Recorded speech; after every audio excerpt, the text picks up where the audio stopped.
Hola amigos, hoy tenemos en el programa dos historias, pero ¿qué dos historias? Por un lado, la historia de una iglesia que esconde un gran misterio. Esta es la iglesia, la del monasterio de Santa Clara en Salamanca. Y por otro lado, la historia de una mujer, una de las más poderosas y sin embargo desconocidas de nuestra historia, Berenguela de Castilla. Es una gran reina. Tiene un nivel político a la altura de María Molina, Isabel la Católica.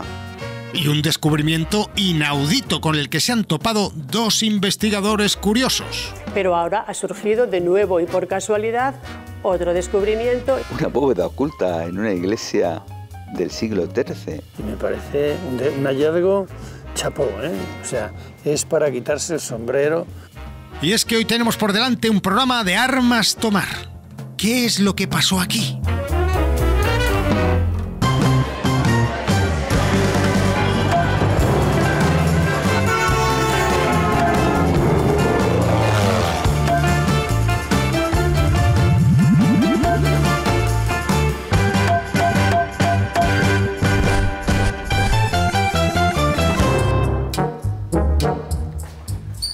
Hola. Hola, buenos días. Busco a Carmen. Aquí me tienes. ¿Tú eres Carmen? Yo soy Carmen. ¿Qué tal? ¿Cómo estás? Muy bien, encantada. Vengo porque, bueno, ya sabes que tenemos este programa que se llama ¿Qué pasó aquí? Y lo que me han contado es que en este edificio, donde trabajáis, donde estáis ahora mismo, vamos a poder encontrar algún que otro secreto. Sí. Además, un Sí, secreto... me lo has dicho además con una seguridad, me encanta eso. Sí. Total. Un secreto que es una maravilla hoy por hoy.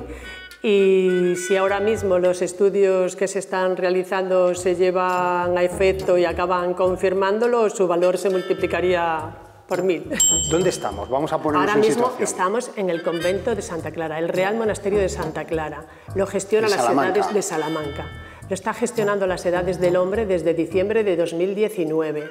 Aquí ya no viven monjas que vivieron desde el siglo XIII hasta diciembre de 2019, es decir, 8 siglos, y eran monjas franciscanas de la Regla de Santa Clara. Vivieron en régimen de clausura. Como museo, este convento se visita desde 1989. Ahora es un museo. Sí, pero ya era museo, esta parte que vais a visitar, se visita desde 1989. No sé si nos puedes enseñar, sí, os podría por lo menos ponernos llevar, en el camino de esos sí, secretos que esconde este edificio. Os podría llevar hasta la segunda planta, que es donde ahí veréis el gran secreto. Estamos tardando, vámonos. Pues venga. hala.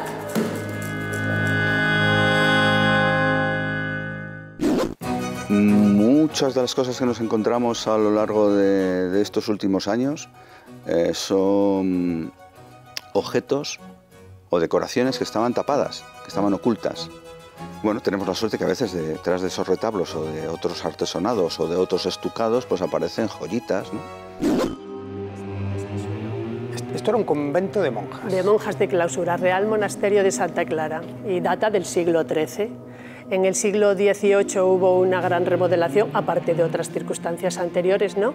Pero construyen una falsa bóveda, convierten la iglesia al estilo barroco y ocultan el artesonado original. Entonces, por resumir, porque como hemos venido a buscar dos secretos que esconde este convento, sí, uno de ellos es lo que queda oculto después de esa bóveda que se construye en el siglo XVIII. Eso es.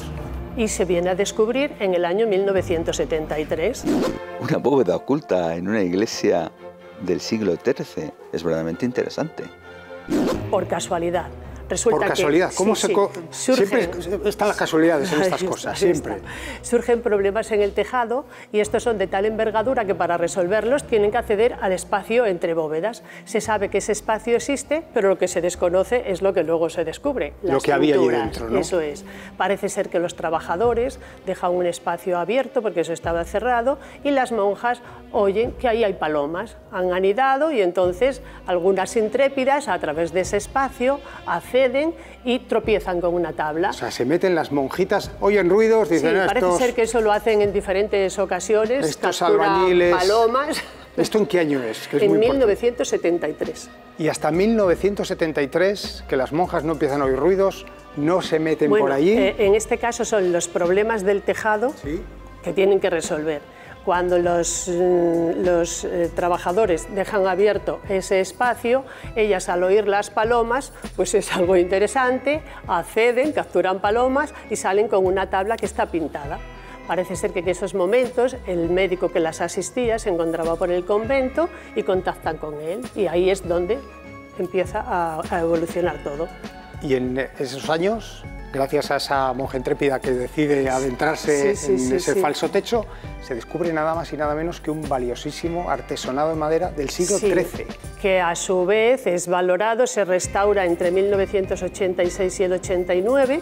Cuando hacen esa restauración le dan un valor, hacen un argumentario para ese artesonado. ¿Y qué se dice? ¿Qué dicen que se ha descubierto ahí? Que la decoración que existe son escudos y emblemas que representan a familias nobles de la época.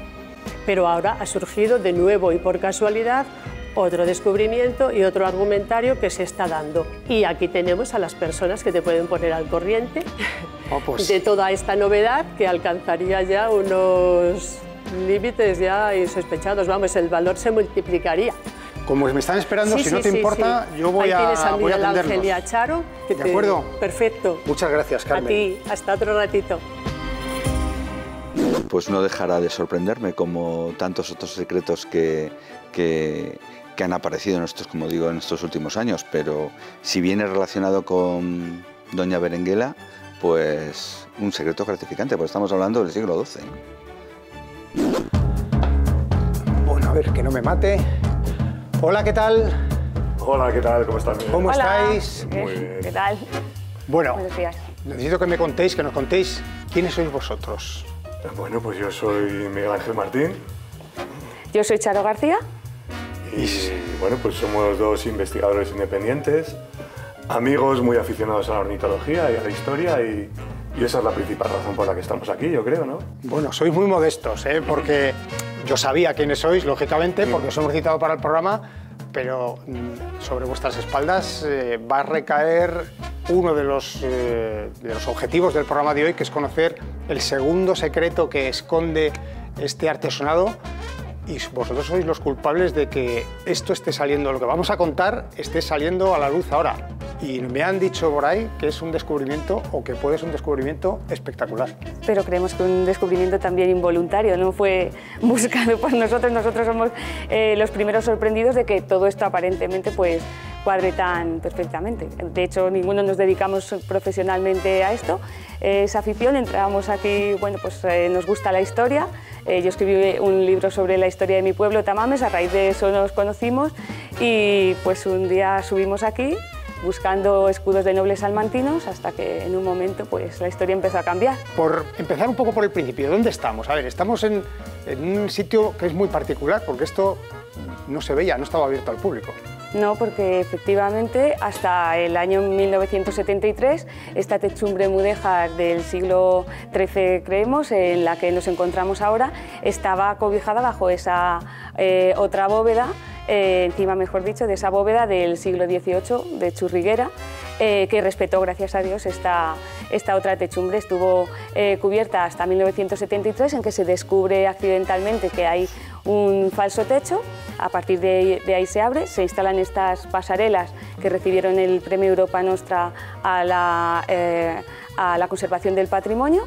Y bueno, pues los estudiosos entonces la explicación que dieron es que aquí lo que había eran escudos de nobles salmantinos, la mayoría de ellos sin identificarlo. Vosotros habéis descubierto que esto no son escudos. Sí son escudos, pero que cuentan una historia detrás. ¿Esto es un cómic? Pues prácticamente, o un cómic o emoticonos que serían más... jeroglíficos. Sí, exactamente, en que la reina se va haciendo de una forma... con un dominio asombroso de la heráldica, consigue contar una historia, su historia, desde el año 1204 hasta el año 1245 aproximadamente, y precisamente fue ese encaje perfecto que hay entre los hechos que aquí se narraban, que acababan, como digo, en 1245, con la documentación que consta en el convento. Cuando vimos ese encaje tan perfecto, pues fue lo que nos animó a intentar hacerlo público, ¿no? Es decir, bueno, pues igual aquí sí que hay algo especial. Que en Salamanca, en un convento de monjas, en la corona que circunda el artesonado y lo sujeta, hagan un cómic con los escudos, que es una abstracción, enlazando todas las relaciones de parentesco. Allí están todos, pero no a través de retratos más o menos simulados, sino del escudo heráldico. Entonces, digo, es una genialidad. ¿Y quién iba a mandar aquello? La que encarga la Iglesia. ¿Y quién se le puede ocurrir que pongan eso allí los artistas? A la única que conoce el escudo heráldico de cada uno de los miembros de la familia, esté en el reino que esté. Y me parece un hallazgo chapó, ¿eh? O sea, es para quitarse el sombrero lo que han hecho los investigadores.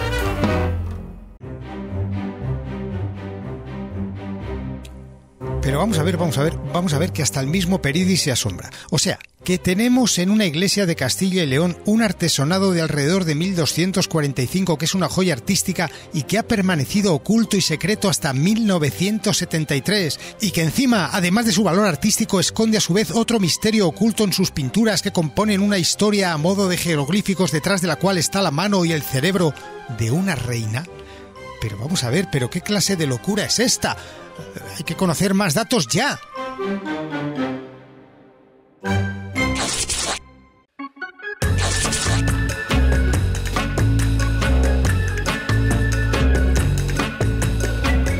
¿Cómo os llega, cómo tomáis contacto para empezar vosotros con este artesonado? Bueno, nosotros tenemos un común amigo, Raúl de Tapia Martín, que es director de la Fundación Tormes, es biólogo, y puso en su Facebook que había visto una chova piquirroja, sí, ya sé que suena un poco a broma desde el principio, en el artesonado de las Claras. Y claro, Charo y yo, como aficionados a la ornitología y a la historia, pues nos venimos corriendo para acá. ¿Qué tiene de especial una chova piquirroja? Bueno, pues una chova piquirroja es un córvido de pico rojo curvo y patas rojas. Y tú de aquí ya me estás llevando a Inglaterra. Te estoy llevando al asesinato del arzobispo de Canterbury, Thomas Becket. El rey Enrique II de Inglaterra, que estaba casado con Leonor de Aquitania, ¿vale? Formaban esa pareja real, donde tenían prácticamente todo el oeste de Francia y las Islas Británicas, pues tenía un amigo, un gran amigo y un gran colaborador, que era Thomas Becket. Eran muy amigos hasta que Thomas Becket fue nombrado arzobispo de Canterbury y claro, Thomas empezó a mirar por los intereses de la Iglesia frente a los intereses del poder civil. Y entonces los que anteriormente habían sido amigos pues entraron en grandes desavenencias por eso, ¿no? Estaban tan enemistados que un día el rey dijo unas palabras un poquito gruesas. 4 caballeros que estaban en su servicio se lo tomaron como una especie de orden de que había que acabar con ese sacerdote tan incómodo y lo asesinaron en la Catedral de Canterbury. Ese es un episodio famoso en 1170. Ahí comienza ya la leyenda de la chova piquirroja, que dice que estando el cuerpo del arzobispo tendido sobre el suelo de la catedral, bajó un cuervo, el cuervo se manchó las patas con la sangre y el pico y milagrosamente se transformó de cuervo en chova piquirroja. Enrique II fue acusado del asesinato de su amigo, ¿no? Estuvo el Papa a punto de excomulgarlo. Entonces el hombre hizo un acto de contrición, se dejó azotar delante de la tumba del santo y desde ese momento convirtió a Tomás de Canterbury en el santo protector de esa dinastía Plantagenet-Aquitania y encargó a sus hijas, a las que casó con diferentes monarcas de Europa, difundir el culto al santo en sus nuevos territorios. Thomas Becket o Tomás de Canterbury, pues es un personaje de lo más interesante para el momento, además de ser una persona también con una formación muy por encima de lo habitual en la época. Mantuvo una tensión y una guerra diplomática importante con el Estado de entonces, con el rey inglés. Esta pelea que él mantuvo durante largo tiempo le costó la vida, puesto que fue asesinado por... Bueno, no se sabe muy bien si recibió una orden directa los que lo asesinaron por parte del rey o estos nobles ingleses decidieron acabar con la vida de Tomás de Canterbury porque veían que era un escollo para el avance político-social que pretendía Enrique II. Dice la tradición que cuando fue asesinado Tomás de Canterbury, pues un pajarito se posó en su sangre y se manchó el pico y las patas. en fin, está perfectamente representado en este artesonado. No está hecho por casualidad. Tiene un mensaje que tienen que ser los expertos los que decidan cuál es la interpretación, ¿no? Lo que ocurre es que aquí lo que estamos viendo es representados a los padres de Berenguela de Castilla. La hija primogénita de esa pareja, Alfonso VIII, Leonor Plantagenet, es Berenguela de Castilla, ¿vale? Lo que pasa es que en vez de representar a la madre, a Leonor Plantagenet, con el león de oro sobre el campo de gules, sobre el campo rojo, pues parece ser que se decide representarla con el santo protector de la dinastía, ¿no? Haciendo pues un juego muy medieval, ¿no? De no dejar las cosas muy claras. Además, el castillo de oro y el fondo rojo lo elige Alfonso VIII para que su nuevo emblema esté a la par con el de su esposa, que ya te he dicho que era el leopardo de los Plantagenet oro, con el campo rojo. Lo que pasa es que aquí se opta pues, por colocar a la chova piquirroja, que es el emblema del santo protector de la dinastía. Entonces realmente lo que estamos viendo aquí en este lienzo que llamamos es a la reina Berenguela de Castilla, representada por la unión de sus padres, ¿no? Berenguela desciende de una familia muy importante de la historia de Europa, de la historia de Inglaterra, una familia de origen francés que se hicieron con la corona inglesa, la familia Plantagenet. Tiene un nivel político a la altura de María Molina, Isabel la Católica, Doña Urraca, en fin, fue un personaje, por lo que cuentan las crónicas, con una preparación muy por encima de lo habitual, bella también, se la considera una mujer guapa para la época, y con un manejo del arte de la política de aquel entonces, pues excelso, no en vano. Uno de sus hijos fue el primer rey castellano-leonés.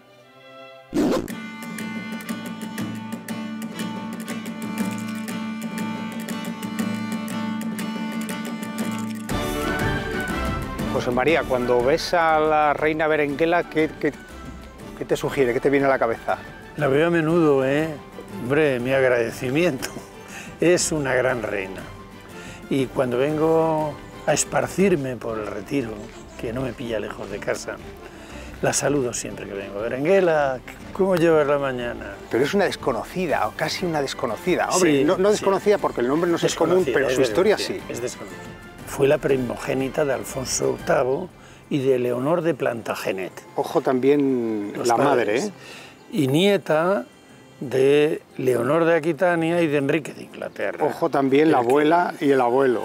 Entonces tenía un pedigrí y esperaban un niño, los reyes, y vino una niñona, que no podía ser reina, siempre esperando un heredero, ¿sabes? Tardaron en tenerla. Lo de reina queda ahí un poco a escondidas. De facto fue reina y de hecho además fue reina. Bueno, nada más nacer, casi a poco 30 de años, nacer, nada menos. el rey Alfonso VIII, en previsión de lo que pudiera ocurrir, porque no venía el primogénito que esperaba, la hace jurar reina a todos los nobles de Castilla y a los obispos. Es decir, desde niña, nada más nacer, Iba a ser reina. Iba a ser reina.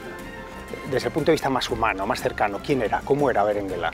Tú que la has investigado un poco. Pues Berenguela era una mujer culta, que sabía varios idiomas, era una mujer ilustrada, era una mujer con una enorme vitalidad y tuvo una corte muy, muy floreciente.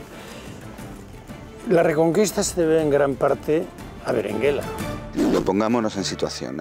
Alfonso VIII, su padre, el de las Navas, el que consiguió probablemente la victoria militar más importante, junto con otros reinos de cristianos frente al Imperio almohade, bueno, tiene descendencia directa para poder tener un hijo varón, que era la norma en aquel entonces. Este hijo, que se llamó Enrique I, murió en Palencia por la caída de una teja de forma accidental.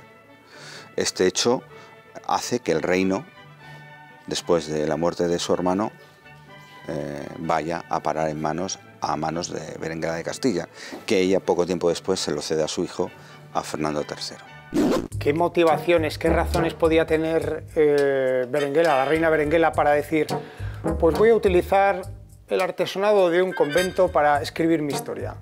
¿Por qué se le puede ocurrir esto? Bueno, sabemos, y esto también está muy documentado, que la reina Berenguela promocionó hasta la narración de 3 crónicas durante su época. Eso hace que esa época histórica sea la mejor documentada que hay en la historia. Entonces pensamos que este artesonado no es más que una extensión de aquellas crónicas, pero para contar la parte que en aquellas crónicas no contaba, porque al final ella, su interés en esas crónicas era que se glosaran las grandezas de su marido, Alfonso IX, y de su hijo, Fernando III, rey de Castilla y de León. Y aquí pues, ella, digamos que se desquita contando también su parte de historia y la parte de las mujeres en general. O sea, aquí hay muchísima reina leonesa en particular, claro. Momentos clave de la vida de Berenguela, evidentemente uno es el matrimonio con Alfonso. 14 y 10 años creo que tenían, además. Sí, nada, tuvieron que esperar. No nos asustemos, que era bastante habitual en la época esas edades. Sí, ¿no? Eran matrimonios de Estado. Pero sin embargo es un matrimonio curioso, porque a pesar de que luego va a suceder un hecho que les obligan a separarse, mantienen una afectividad. Yo no sé si llamarlo amor, si realmente había amor, pero desde luego tenían una complicidad especial entre Alfonso y Berenguela durante toda su vida. Sí, porque Alfonso había sufrido lo mismo que le ocurrió luego a sus hijos, que el Papa separó el matrimonio de sus padres porque ella era portuguesa, él era leonés y eran primos. ¿Qué relación tiene a lo largo de su vida Berenguela y Alfonso? Yo creo que Alfonso, como te estaba diciendo, cuando encuentra a Berenguela por esposa, encuentra a la madre que no conoció casi porque a sus padres les separó el Papa. Era su descanso, era su consejera, era su amante, era la madre de sus hijos. Es decir, lo encuentra todo, encuentra para un rey la mujer perfecta. La relación entre Alfonso IX de León y Berenguela se supone que fue buena, que incluso podría ser una relación de amor, que eso en esa época es decir mucho. Hay que entender también que Alfonso VIII de Castilla y Alfonso IX eran enemigos súper enfrentados.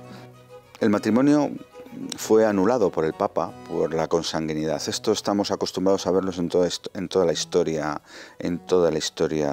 de la Edad Media. Pero aunque fue ilegitimado, fueron legitimados sus descendientes. Alguno podría pensar, Fernando III, su hijo, como es fruto de un matrimonio ilegal, no tiene derecho a la corona de León ni a la corona de Castilla. Pero resulta que, curiosamente, a la vez que pues fue ilegitimado el matrimonio, la descendencia sí fue legitimada. Claro, yo llego aquí y diría, hombre, el escudo de Castilla y León, muy antiguo, pero el escudo de Castilla y León. Pero hay algún matiz. Sí, no está cuartelado. No está cuartelado en cuadro. Y todo eso, lo digo porque todos esos detalles van a ser muy importantes. Sí, eso va a ser fundamental, hay que contarlo. No está cuartelado en cuadro, está cuartelado en aspa, en sotuer, que se llama en heráldica, porque cuartelado en cuadro, ahora estamos acostumbrados a verlo en cualquier sitio, en cualquier papel oficial. Es el logotipo de la Junta de Castilla y León. Pero estos son las armas del rey de Castilla y de León. Entonces solamente las puede usar las armas plenas, el cuartelado en cuadro, solamente las puede usar el monarca, Fernando III. Si eres hijo, familiar cercano, puedes usar las armas del rey, pero con una brisura, con una modificación. Berenguela es correinante, no es la reina, lo es su hijo, entonces ella se puede presentar con las armas del rey, pero por fuerza de brisarlas, de modificarlas, y lo hace en aspa. Y por eso tenemos este cuartelado tan curioso que representa pues, a la reina correinante Berenguela. Y la interpretación se completa con este emblema que vemos aquí, que es una flor de lis, ¿vale? Se repite 3 veces, representa la realeza. Y luego fíjate qué curioso, estos son 2 cetros cruzados. Interpretamos que los 2 cetros significan pues, que hay correinancia entre madre e hijo, o que a lo mejor un cetro corresponde al reino de León y el otro al reino de Castilla. Es un decir, soy Berenguela de Castilla y de León, soy hija de Alfonso VIII de León, soy reina, soy correinante, hija de Alfonso VIII de León, esposa de Alfonso IX de León, y por eso mi hijo Fernando va a ser rey de los reinos, e hija de Leonor Plantagenet y muy importante, nieta de Leonor, de la grandísima Leonor de Aquitania. Lo que va a comenzar es la historia, como ha explicado antes Charo, del reino, principalmente del Reino de León, entre los años 1204 y 1246. Evidentemente va a aparecer Castilla, pero sobre todo es la historia de cómo el Reino de León termina uniéndose con el Reino de Castilla bajo la figura del rey Fernando III y de su madre Berenguela. Y las vicisitudes que hubo que vivir, incluso personales y emocionales, para llegar a esa unión. Entender el entramado de nuestros queridos Alfonsos es complicado, ¿no? Muchos amigos míos leoneses dicen que por qué noveno y no octavo, y por qué, bueno, eso se aceptó en época clásica para que podamos entender, podamos poner una regla para medir estos acontecimientos históricos. Y bueno, pues cuando Fernando III viene de la corte de Alfonso IX de León, pues lo primero que es antes de rey de Castilla y León es rey de Castilla. Pues sí, don Martín, no le voy a decir que lo de la historia de los Alfonsos, el octavo y el noveno, nos enreda un poquito, pero menos mal que estamos entre todos arrojando un poquito de luz. Y eso que todavía no hemos descubierto esas pinturas y esos jeroglíficos que aparecen en el friso. Tendremos que esperar unos minutos nada más, los de la publicidad, para seguir investigando qué sucede aquí en esta iglesia de Santa Clara. Volvemos ahora mismo.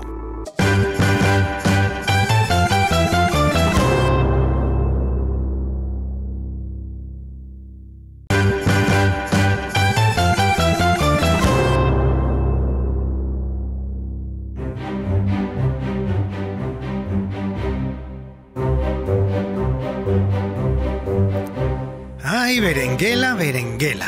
Vaya sorpresa nos ha dado con esos jeroglíficos que dejó en el artesonado de Santa Clara en Salamanca. Y vaya capacidad de deducción e investigación la de Charo y Miguel Ángel para descubrir por primera vez y 7 siglos después el mensaje que allí dejó impreso. Y eso es lo que nos toca ahora, empezar a desgranar ese significado, que va a ser laborioso, aviso.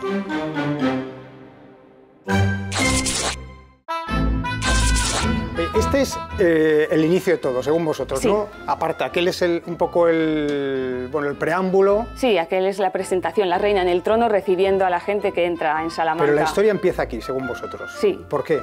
Bueno, 1204 fue un año terrible para los Plantagenet. Murió su abuela, Leonor de Aquitania, perdieron territorios de Normandía, Anjou y el Poitou, pero además la anulación del matrimonio de Berenguela, que ya se venía amenazando desde antes, se hace efectiva y Berenguela tiene que marchar a Castilla. Prácticamente desde el año de la boda se veía que aquel matrimonio iba a ser anulado. Entonces a Leonor Plantagenet, la madre de Berenguela, se le plantea un problema, y es que ella, que había promocionado el matrimonio entre Berenguela y Alfonso por la paz entre los reinos, pues si aquel matrimonio se anulaba, había riesgo de que volviera a haber guerra entre León y Castilla. Cada marco de 2 leones enmarca un retazo de la historia de León. Pero aquí, curiosamente, antes de empezar, hay el comienzo de otra historia. Había un lienzo que empezaba y se interrumpía automáticamente al poco de empezar. Claro, uno puede empezar pensando que, bueno, pues cambiarían las tablas, tal, pero curiosamente todas encajan bien en el lugar donde están. Y esta está cortada. Entonces, si nos fijamos, lo que representa esta tabla es un león dorado, Plantagenet, por tanto, que empieza su historia, pero que esa historia se ve segada, se ve cortada. Hay un tajo muy representativo de la muerte de una hija que te parte la vida automáticamente de esa historia, que era un león de oro con fondo rojo. Cuando esa historia se corta, empieza una historia mucho más triste de sus padres, Alfonso VIII y Leonor Plantagenet, en luto.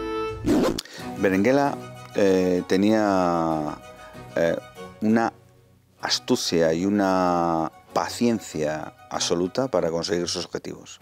Se puede decir que consiguió absolutamente todos ellos, pero para eso también tuvo que sufrir mucho, puesto que tuvo un matrimonio aciago, tuvo muchas muertes a su alrededor de familiares queridos, y sus éxitos, fundamentalmente los éxitos políticos, bueno, son los que entroncan con este artesonado del que hablamos hoy, ¿no? Que, bueno, hablan de esas dos realidades, de la felicidad y de la tristeza, que estuvo rodado su vida. La parte superior nos cuenta el culebrón del Reino de León. Tenía 4 reinas de León vivas y 3 líneas de sucesión abiertas. Como te he dicho, en la parte superior la reina va a reflejar a todas esas reinas de León y lo va a utilizar para ella identificar la situación en que está en 1204. Cuando ella quiera representar a una reina que está en uso de su cargo, la representará con flores de lis. Para Urraca de León, por ejemplo, ya tenía en la mano izquierda una flor de lis. Fíjate de qué forma más curiosa se representa y muy gráfica Berenguela totalmente esquinada, al final de 1204, esquinada con un cuartelado que tiene los castillos en los cuarteles primero y cuarto, pero si te fijas los leones han desaparecido, están cubiertos por palos de sable. Porque ya no es reina de León. Porque le han anulado el matrimonio de León y ya no puede ostentar el título de reina de León. A ver, Charo, habíamos dejado a Berenguela contándonos su historia en torno a 1204, ¿no? Sí. Estábamos. ¿Qué nos cuenta aquí? Bueno, pues como decíamos, en la parte inferior estaría representada la ciudad de Salamanca, ubicando físicamente la escena del fallecimiento de Mafalda, y arriba va a volver a representar a las reinas leonesas en ese 1204, pero esta vez las va a poner a todas, si te fijas, en tonos de luto. Está todo el mundo de luto aquí. De luto, claro, porque están mirando al fallecimiento de Mafalda, que es lo que tienen enfrente. Nos queda un escudo, otra vez cuartelado, curiosamente, que si nos fijamos ocupa prácticamente la totalidad de los emblemas de Salamanca. Se estaría reivindicando para nosotros como señora de Salamanca, que es el título, y es lo que estaría diciendo aquí, bueno, a pesar de la anulación, yo soy señora de Salamanca. Pero es que además, si pensamos que esto lo que va haciendo es un juego de reflejo, como si fuera de espejos, enfrente de ella, ¿a quién teníamos al otro lado como principal? A Urraca de Portugal, a la reina de León. Estaría diciendo, no solo soy señora de Salamanca, sino que además nunca dejé de ser reina de León. Aquí ya nos está diciendo Berenguela, antes me esquiné, me aparté de la vista de todo el mundo. Aquí soy el eje principal de la historia. Exactamente, amigos, ¿eh? Así que ahora va a seguir Miguel Ángel, porque ahora empieza el juego, ella se reivindica como señora y reina leonesa y así va a actuar, pues va a empezar a jugar al ajedrez en la partida por la sucesión del Reino de León. Bueno, no es tan novedoso el que la interpretación de los hechos artísticos tengan un mensaje oculto, ¿eh? La iconografía al final de la heráldica tiene que ver con, bueno, pues mensajes que querían decirnos algo más. Aquel que sabe interpretarlos, pues puede leer la infrahistoria desde un cuadro de Velázquez, por ejemplo, a lo que es simplemente el hecho artístico. Todo o casi todo suele tener una interpretación o una posibilidad de una doble interpretación. En el caso concreto del que nos ocupa hoy es como poco llamativo por la época. Miguel Ángel, me vengo aquí contigo. Sí, hola otra vez. ¿Por dónde sigue la historia? Bueno, pues la historia sigue por los travesaños que llamamos nosotros. Se llaman técnicamente cuadrales, pero bueno, nosotros los llamamos los 2 travesaños y en ellos pensamos que se está hablando de esa lucha por la sucesión del trono de León. Y aquí empieza el juego por ver quién es el que se queda a los reinos, ¿no? Sí, la clave para pensar eso es este emblema de aquí. En este se está representando a la descendencia portuguesa, pensamos, a las hijas Sancha y Dulce de Teresa de Portugal, la primera esposa de Alfonso de León. Ha fallecido ya Fernando el Portugués, el primogénito, solo quedan ellas. Y en el otro lado se está representando la descendencia castellana encabezada por el Fernando III.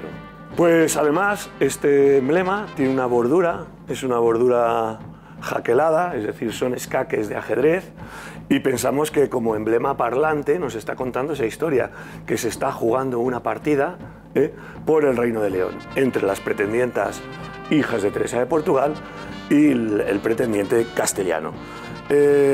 Si nos fijamos en el otro travesaño, lo que vamos a ver es este escudo, es alguien relacionado con el Rey de León, porque tiene una brisura. Por eso pensamos que allí se está representando a Fernando como pretendiente al trono de León. Es una partida de ajedrez, la partida de ajedrez se va a acabar aquí, en este lienzo, en esta parte del friso. No hace falta que te diga quién fue el ganador de la partida, lo ves tú muy bien, porque lo que nos encontramos aquí es este escudo. Y aquí lo que vemos representado es el reconocimiento en 1218 de Fernando III, ya de Castilla, porque lo llevaba siendo desde 1217, como heredero del Reino de León. Claro, para llegar a ser rey de León van a pasar unos años, de 1218 a 1230, Y para eso antes tiene que fallecer su padre, Alfonso IX de León. El hecho artístico de que descubramos un artesonado del principio del siglo XIII es increíble, ¿no? Que haya estado oculto a nuestros ojos más de 700 años. Y luego esa interpretación es lo que a mí me parece increíble y asombroso, que con independencia de la exactitud de la interpretación, pero está tan bien hilado, está tan bien llevado que ¿por qué no? Bueno, pues lo que vemos aquí, yo creo, Miguel, que esto ya lo puedes interpretar tú solo. Yo lo intento, pero ya sabes que si meto la pata estás tú para corregirme. Estás siendo buen alumno, yo creo que lo vas a poder ver sin problema. Venimos de un fallecimiento de un rey, pues será la proclamación de un rey. Aparte, como no sabemos la historia, que Fernando III acabó siendo rey, pues supongo que es lo que nos quiera decir, ¿no? Efectivamente. Los escudos de León, que será rey de León. Claro, las armas plenas del rey de León ya. Aquí hay 4... y son armas plenas, es decir, es el rey. Ahora es rey, ya no es otra cosa. No es ni un hijo, ni su mujer correinante, ni nada de eso, es el mismo rey. Año 1230, y ya nos está diciendo, ahora ya sí, habiéndose hecho rey, ahora ya es rey de Castilla y rey de León. Sí, son 2 reinos para un mismo rey. ¿Berenguela acaba siendo reina porque estaba predestinada, porque era su destino? Mira, creo que es Hipócrito el que dice que el destino es el carácter. Ella era un carácter y ella tenía un objetivo, que era ser rey de Castilla y, a ser posible, para evitar las guerras, unir Castilla y León. Entonces, con esa finalidad estaba allí. Vamos a ver, ¿cómo consigue ser la reina de Castilla? Trayendo a su hijo de León. Es decir, engañando al marido, mandando un noble que dice que necesita la madre al hijo porque al morir Enrique los nobles le quieren quitar el reino, y entonces pues Alfonso pues cede y le deja salir, y es cuando llegan a Autillo y le aclaman rey. Pero hay que maniobrar muy bien para conseguir eso, eso no se hace simplemente trayendo. Una maniobra de... Entonces el destino no, el carácter. Y luego le dice a su hijo, no, tú firmas conmigo, ni encima ni debajo, los 2 somos correinantes, con una condición, que es un pacto de Estado, no firmarás treguas sin mi consentimiento, no declararás la guerra sin mi consentimiento. No tomarás ninguna decisión importante del Estado sin que yo lo juras, y le hace jurar sobre la espada. Ella estaba siempre allí. Y entonces fue la retaguardia de su hijo. Cuando se apodera del reino de León, que es otro golpe de mano que hace, el día que muere Alfonso IX de León, su marido, sí, le dice al hijo, coge el caballo y vete a León. Y se presenta en León con un pequeño séquito para reclamar la corona, porque el rey se la había dejado a 2 hijas para no dejárselo a él, a Dulce y a Sancha, a las 2 chicas. Y entonces Berenguela ahí hace otra jugada maestra en ese acuerdo de Benavente, claro, que da con la madre de Sancha y de Dulce. Ese es impresionante. Ese es impresionante. Y acaba por empezar un poco el reino de Castilla y León, porque ya a partir de ese momento la corona de Castilla no se vuelve a separar. Los reinos de Castilla y León se unen en una sola corona.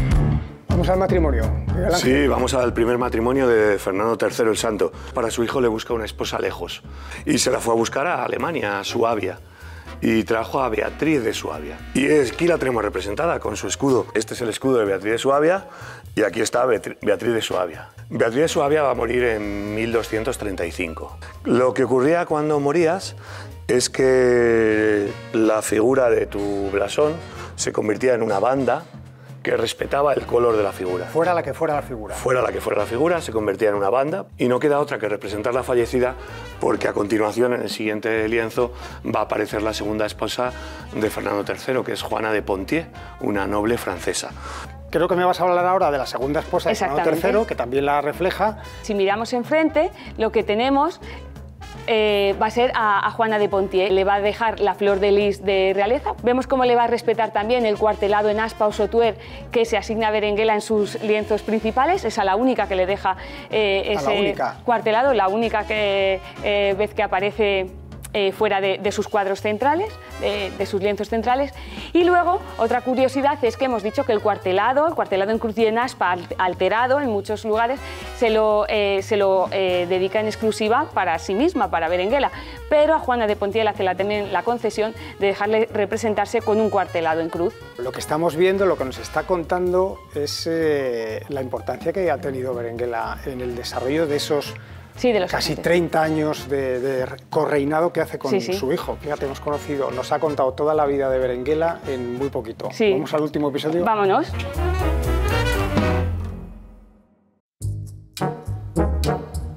Y aquí vamos a acabar.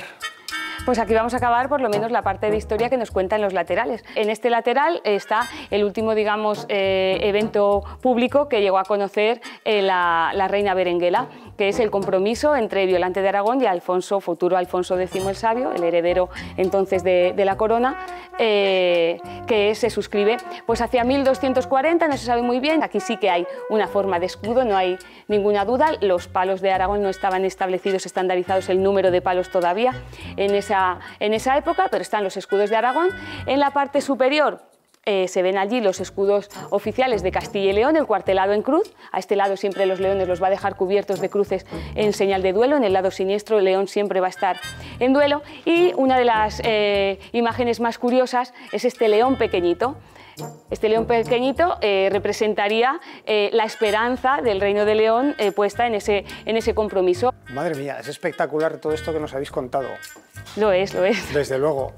Os agradezco un montón, pero creo que nos está esperando Miguel Ángel ahí fuera, así que vamos a charlar un poquito. Para finalizar. Sí, venga.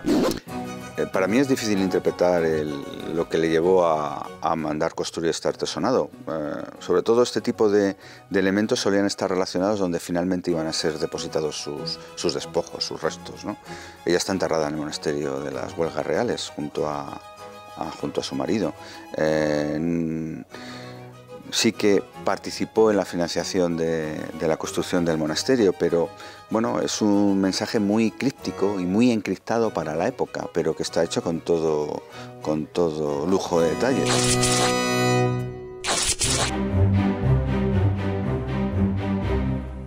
Desde luego que una visita merece ese artesonado de Santa Clara en Salamanca, que sí, que es visitable, así que animaos.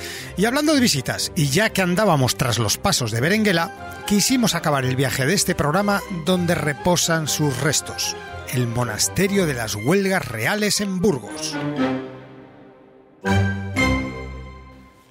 Monse, ¿te puedes creer que siendo de Castilla y León no había estado nunca en este sitio? Estamos siguiendo las huellas de Berenguela y este sitio tiene mucho que ver con ella, claro. Pues efectivamente, sabemos que ya cuando se realiza la fundación, en alguno de sus primeros privilegios, Berenguela, como niña, está como testigo en Me decías que por aquí espacio. Perfectamente pudo andar, correr. Exactamente. Esta zona seguramente la conoció y sabemos que esos palacios tenían que estar en este espacio. Era inteligentísima, ella tenía muy claro lo que quería y tenía un carácter tremendo, dicen. ¿Por qué no nos haces un recorrido por las huellas de Berenguela aquí en las Huelgas? Pues muy bien, nos vamos a acercar entonces a la parte del Museo de Telas para conocer un poco qué es lo que ella podría llevar y cómo va a ser enterrada, ¿sí? ¿No? Después. Venga, vamos a por ello. ¿Qué, no sé si corolario, qué enseñanza se puede extraer de la labor que hizo Berenguela? Da una imagen clarísima del potencial que tiene la mujer en igualdad con el hombre.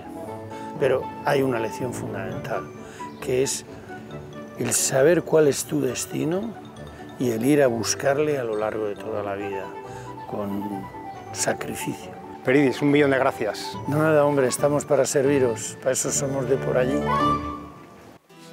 Llevamos todo el programa hablando de la reina Berenguela, por fin estamos delante de la reina Berenguela. Exactamente, aquí está enterrada. Además, sus restos continúan dentro. Quiero decir que no es que sea la tumba y la han vaciado, dentro están sus restos. Que además me contabas como curiosidad así, dices, están momificados. Sí, sí. Si fue una momificación natural o creada, no estamos muy seguros, pero están dentro momificados. Esa fue la sorpresa, se les descubre así, con toda esa ropa que hemos visto en el museo. que como ves mostraba el lujo de una reina, pero solo en el interior, porque en el exterior ella decide llama la atención, o sea, tenemos aquí el sepulcro de sus padres, exactamente, muy ornamentado, muy rico, sin embargo ella, así. Sencilla. Dicen que ella quiso ser enterrada al lado de sus padres, funerales que ya había presidido, pero en una tumba sin decoración. Al parecer fue una reina muy inteligente, con mucho carácter, pero una reina muy sobria durante toda su vida y nos lo demuestra de esta manera, ya ves. Miguel Ángel, no tengo palabras. Cómo me alegro, hombre, de que te haya gustado. No tengo palabras de verdad, para describir el trabajazo que os ha tenido que llevar esto. ¿Cuánto tiempo habéis empleado en descifrar todo este laberinto de símbolos? No, realmente nos empezamos a tope con esto pues a principios de este año prácticamente. Sí. El protagonista es este artesonado, es el patrimonio de Castilla y de León. Me quedo en decirte que es una magnífica oportunidad para aprender sobre nuestra historia. Para mí, además, como mujer, el descubrir a una mujer tan avanzada en el siglo XIII y vemos como, hombre, o fuimos hacia atrás o es que ella realmente era muy avanzada a su época. Oye, poder charlar de primera mano con quienes nos lo habéis enseñado es un auténtico lujo, que nos hayáis contado. Un lujo que hayáis venido a vernos. ¿Qué pasó aquí? Charo, Miguel Ángel, muchas gracias. Enhorabuena a los dos. Muchísimas gracias por venir. Yo creo que necesitamos muchos más como ellos que nos desenreden de ese oscuro y, como vemos, a veces no tan oscuro periodo de nuestra historia, porque había luces y sombras, como siempre, como todos los periodos históricos, pero también mucho color, como por ejemplo el de este artesonado.